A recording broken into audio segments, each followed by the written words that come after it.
अस्सलाम वालेकुम दोस्तों, welcome to hang out. I am your host Siraj.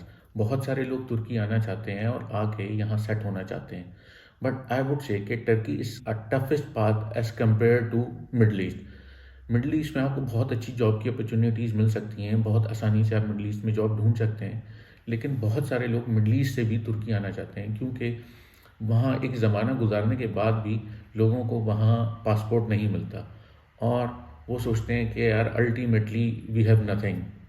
तो इस वजह से और भी बहुत सारे रीजंस होते हैं लोगों के, वो यहाँ तुर्की में आना चाहते हैं, सेट होना चाहते हैं। जियोग्राफिकल लोकेशन इसकी बहुत अच्छी है, इसका वेदर बहुत अच्छा है, एनवायरनमेंट बहुत अच्छा है, क्लाइमेट बहुत अच्छा है और ईज़िली आप दुनिया में कहीं पे भी विद इन फ्यू आवर्स जो है वो आप एक्सेस है आपका।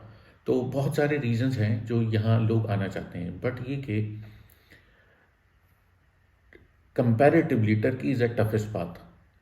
तो मैं आज की इस वीडियो के अंदर कुछ पॉइंट्स हाईलाइट करूंगा और आपको ये डिसीजन लेना है कि either you have to come और नॉट ना, आप यहाँ आना चाहते हैं या नहीं आना चाहते, ये डिसीजन आपका होगा। और आप जो भी डिसीजन लें प्लीज़ काइंडली मुझे ज़रूर अपनी राय से आगाह कीजिएगा, कमेंट्स में ज़रूर बताइएगा। टर्की के दो ट्रैक हैं। एक वो जो फॉरेन इन्वेस्टर्स हैं डायरेक्टली $250,000 इन्वेस्ट करते हैं इन नॉन मूवेबल प्रॉपर्टी, और दूसरा है जो नॉन इन्वेस्टर्स हैं। जो इन्वेस्टर्स हैं $250,000, आजकल यहाँ प्रॉपर्टीज़ वगैरह जो है वो 250,000 की नॉन मूवेबल प्रॉपर्टी अगर आप परचेज कर लेते हैं तो आपको पासपोर्ट मिल जाता है। But it is not like that कि कहने में तो ये $250,000 हैं, लेकिन $250,000 नहीं होते। ये हमेशा एक्सेस कर जाता है $270,000 से $280,000। बट ये कि क्योंकि $250,000 की कम्युलेटिवली आपकी प्रॉपर्टी की वैल्यू होनी चाहिए, उसके अलावा आपको कमीशन पे करना पड़ता है। जब आप यहाँ आते हैं तो आपको यहाँ आके भी एक्सपेंसेस करने पड़ेंगे। फिर वो प्रॉपर्टी जो आप परचेज करेंगे वो आपको 4 साल तक आप नहीं बेच सकते। 4 साल तक आपको ओन करनी होगी वो प्रॉपर्टी।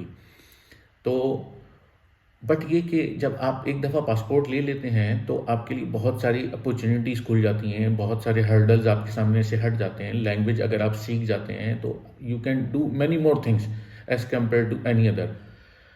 और आपको इसमें इन्वेस्टमेंट करनी पड़ती है जो $270,000 से $280,000 तक जा सकती है based upon your budget.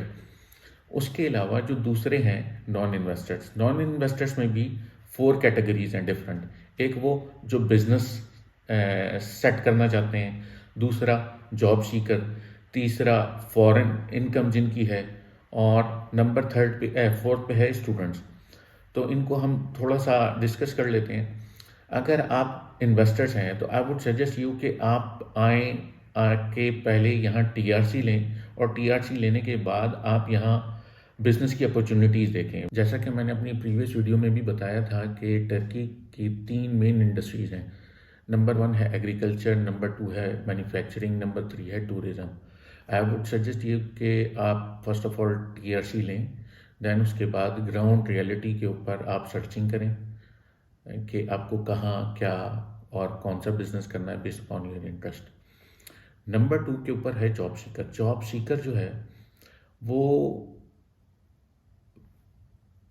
Comparatively toughest path है टर्की में अगर देखा जाए ना, क्योंकि आपकी आपको आने से पहले थोड़ा होमवर्क करना चाहिए यहाँ कि आपके लिए क्या क्या ऑप्शंस अवेलेबल हैं। लैंग्वेज का यहाँ बहुत ह्यूज बैरियर है, आपको लैंग्वेज अपनी इम्प्रूव करनी पड़ेगी।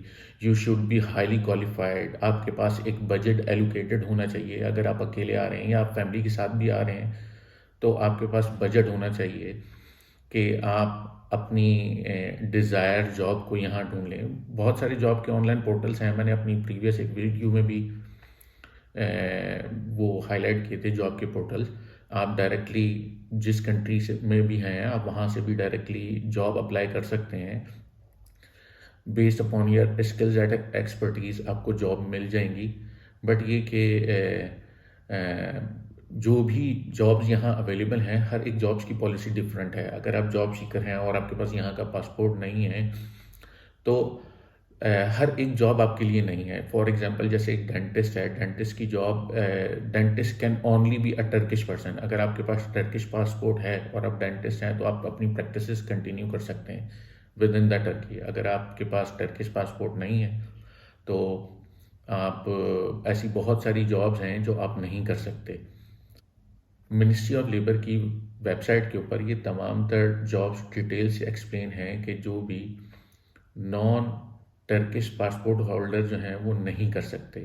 तो आप उसके ऊपर भी विज़िट कर सकते हैं, मैं उसका लिंक डिस्क्रिप्शन में दे दूंगा। उसके अलावा यहाँ अगर आपको एक दफ़ा जॉब मिल जाती है, तो then you are all set कि आप अपने वर्क परमिट के ऊपर कॉन्स्टेंटली जॉब को अप्लाई कर सकते हैं।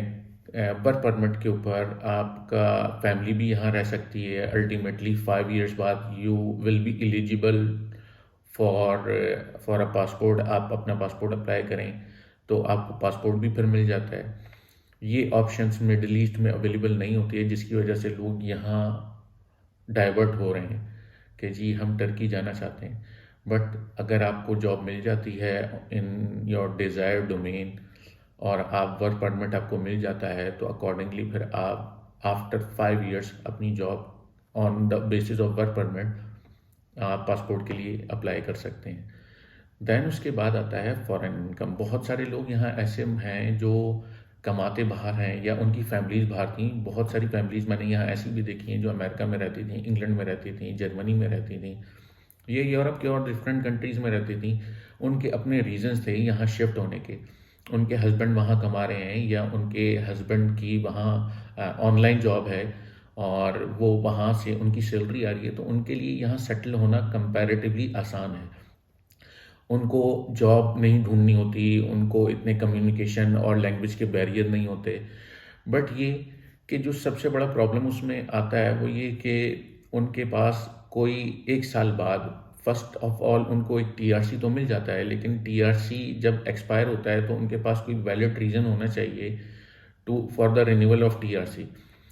अब अगर वो इसी तरह रह रहे थे, तो या तो फिर उनको इन्वेस्ट करना पड़ेगा प्रॉपर्टी में, कोई उनको प्रॉपर्टी नॉन मूवेबल प्रॉपर्टी उनको परचेज करनी पड़ेगी, जिसको वो हाईलाइट करें कि जी on the basis of non movable property अब हम अपने टीआरसी को एक्सटेंड करना चाहते हैं। अदरवाइज बहुत ज़्यादा कॉम्प्लिकेशंस होती हैं, बहुत प्रॉब्लम होते हैं। आपके सर पे एक तलवार लटकी रहती है कि आफ्टर 1 ईयर आपको अपना किमलिक रिन्यू करवाना है। फिर ऐसे में पॉलिसीज़ क्या चेंज हो रही हैं, क्या नए नए रूल्स आ रहे हैं, क्योंकि अभी जैसे इन्फ्लेशन भी यहाँ बहुत हुई है और करेंसी रेट भी काफ़ी नीचे चला गया है। तो जिन लोगों की फॉरेन इनकम है वो तो बहुत यहाँ कंपैरेटिवली ज़रा फ्लेक्सिबल रहते हैं, लेकिन जो लोग यहाँ जॉब कर रहे हैं उनके लिए थोड़ी मुश्किलात होती हैं, क्योंकि वो महंगाई उसी हिसाब से बढ़ रही है। तो जिन लोगों के पास फॉरेन इनकम है, जो बाहर की जॉब कर रहे हैं, उनके लिए वैसे तो यहाँ रहना कोई मसला नहीं होता, लेकिन हर साल जो रिन्यूअल होता है टीआरसी का, वो आपके लिए एक प्रॉब्लम होता है। उस सिनेरियो के अंदर आपके पास इतना बजट होना चाहिए या आपके पास इतना अमाउंट रिजर्व में होना चाहिए कि आप कोई नॉन मूवेबल प्रॉपर्टी ले लें, कोई आप प्लॉट परचेज कर लें, या आप शॉप परचेज कर लें, या आप कोई अपार्टमेंट वगैरह परचेज कर लें। तो आपके पास इतना बजट होना चाहिए। फिर उसके बाद है स्टूडेंट्स। स्टूडेंट्स जो है ये एक ऐसा ट्रैक है जिसके ऊपर जो स्टूडेंट्स यहाँ आते हैं, अगर यहाँ आने के बाद मतलब यहाँ आते हैं और यहाँ अपनी एजुकेशन हायर एजुकेशन कंप्लीट करते हैं, तो उनको जॉब की अपॉर्चुनिटीज़ यहाँ बहुत मिल जाती हैं, क्योंकि उनको लैंग्वेज का बैरियर फिर नहीं होता। 3 4 साल 5 साल की स्टडीज़ जो भी उनकी होती हैं, 2 साल 3 साल 4 साल की, ड्यूरिंग दैट टेन्योर वो अपनी एजुकेशन के साथ साथ अपनी लैंग्वेज को भी इम्प्रूव कर रहे होते हैं। और उसके बाद क्योंकि टर्की की जो एजुकेशन है वो बहुत ही हाई स्टैंडर्ड की एजुकेशन है। यहाँ पे बहुत ज़्यादा यूनिवर्सिटीज़ बन गई हैं। For the last 10 years Turkey में बहुत ज़्यादा इंडस्ट्रियल एवोल्यूशन हुआ है, जिसकी वजह से डिफरेंट सेक्टर्स के अंदर एजुकेशंस भी दी जा रही हैं उन डिफरेंट सेक्टर्स में। यूनिवर्सिटीज़ भी यहाँ बनी हैं और बहुत ह्यूज यूनिवर्सिटी हैं, उनका स्टैंडर्ड वर्ल्ड क्लास उनका स्टैंडर्ड है। मेडिकल में यहाँ बहुत इन्हेंसमेंट हुई है, दुनिया से लोग यहाँ अपने ट्रीटमेंट के लिए आते हैं। अगर आप गूगल करेंगे तो आपको खुद आइडिया हो जाएगा। तो दुनिया से यहाँ लोग अपने ट्रीटमेंट करने के लिए आते हैं। मेडिकल की एजुकेशन यहाँ बहुत अच्छी है। मेडिकल में भी बहुत सारे डिसिप्लिन्स ऐसे हैं जिनमें नॉन रेजिडेंट जो है, नॉन पासपोर्ट होल्डर जो है वो प्रैक्टिस नहीं कर सकते। तो उनके लिए जो भी एसओपीज़ हैं वो आप देख लीजिएगा, या मैं आपको किसी और वीडियो में बना के दे दूँगा। तो फॉर स्टूडेंट, जब आप यहाँ आते हैं और आने के बाद अपने एजुकेशन कंप्लीट करते हैं तो आपको लैंग्वेज का बैरियर ख़त्म हो जाता है, आपके लिए बहुत सारी जॉब की अपॉर्चुनिटीज़ खुल जाती हैं। उन अपॉर्चुनिटीज़ के बाद आपको जब यहाँ का वर्क परमिट मिल जाता है तो कंपैरेटिवली लाइफ आपकी यहाँ सेट हो जाती है। आज की जो हमारी वीडियो थी, इस वीडियो में मैं आपको हाईलाइट किया कि कौन से दो मेजर ऑप्शन हैं टर्की यहाँ आने के और सेट होने के, डायरेक्ट इन्वेस्टमेंट और नॉन डायरेक्ट इन्वेस्टमेंट। अगर आप यहाँ इन्वेस्टमेंट नहीं कर रहे तो आप $250,000 की, तो आपके पास कौन से मज़ीद 4 ट्रैक हैं, और उन ट्रैक के अंदर आप अगर यहाँ कोई छोटा मोटा बिज़नेस करना चाहते हैं तो वो एक ऑप्शन है। दूसरा ऑप्शन, आप यहाँ आएँ, आके जॉब ढूँढें। तीसरा, उसमें आपके पास अगर फ़ॉरेन इनकम है और आप यहाँ आके अपनी फैमिली को सेट करना चाहते हैं, ख़ुद सेट होना चाहते हैं। नंबर 3 फोर्थ के ऊपर है स्टूडेंट। अगर आप स्टूडेंट हैं, आप यहाँ आएँ, आके एजुकेशन लें और एजुकेशन अपनी कंप्लीट करके यहाँ पर जॉब अगर आप करते हैं तो अकॉर्डिंगली फिर आपकी लाइफ जो है वो यहाँ सेट हो जाती है। नेक्स्ट वीडियो तक के लिए अल्लाह हाफ़िज़। अपना बहुत सारा ख्याल रखिएगा और अपनी राय से मुझे ज़रूर आगाह कीजिएगा। अल्लाह हाफ़िज़।